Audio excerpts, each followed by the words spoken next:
understand this is an amendment to the resolution which has just been put. And I am represent... Get nearer the mic and speak. I understand that this is an amendment and not a resolution. And I am seconding this amendment on behalf of the Bath Association and as president of the Southwestern Federation. Our delegates who attended the meeting in Bristol on Friday last went home very disappointed. We had nothing to take back with us. We understood we were to meet the Minister of Food to discuss the question of bread rationing. And we were amazed to find, after all our proposals had been turned down, that Mr. Strachey had at the press conference 2 days earlier said in advance what attitude he was going to take, and that nothing the bakers said would make any difference.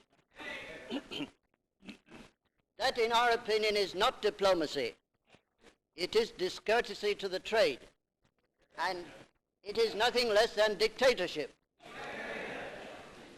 In the old days, we used to talk of the doughty warriors, but I wouldn't like to look upon the present Minister of Food as a doughty dictator, but rather a doughy one.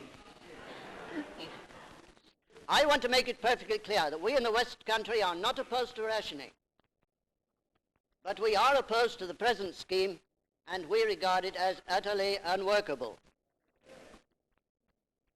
After last Friday's meeting, there seems no other thing to do but to revolt. And for the past 12 months, I've been telling all the people in our area, federation and associations alike, that we were being controlled too much, dictated to too much, and that the time was coming when we would have to fight. And that day has come. It is today. We've been threatened since the statement came out from Bristol, threatened with prison, threatened with fine. Mr. Gibbons expects to be one of the first. Well, I'm pretty well known in the West. I expect I should be very closely connected with him. But today we want united action, and we want a united front. And our meeting must give us the lead and must give us something to take back to the members of the trade right throughout the country. The government must take notice of what is said at this meeting today, and we are fighting to regain and retain some of the freedom which we have lost.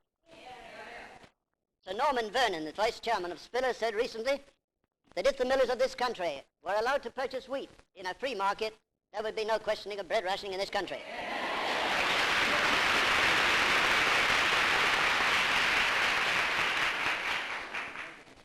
I have been asked to bring up one practical suggestion over this, and I've been at every meeting which we have had up here. We were very surprised that when Mr. Strachey was here, nobody got up from the Operatives Union to speak. Now, most of us in our part of the world are also concerned with confectionery. It is perfectly obvious with the average housewife that there will be no coupon to spare except one a week, which will come on Saturday.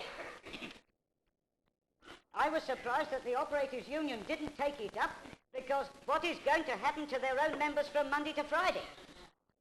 And I consider that our board should take that up with the union, who, after all, are part of Mr. Strachey and his political policy. That's it. Mr. Chairman, and ladies and gentlemen, at a unanimous and enthusiastic meeting of the Essex County Federation last evening, the following resolution was carried, and I was deputed to bring it to the notice of this very large meeting here, with a hope that at least the majority of you would have some sympathy with our point of view. The resolution was that this meeting deplores the Minister of Food should publish through the BBC the threat of heavy terms of imprisonment and fine to such a loyal section of the public as the master bakers of Great Britain.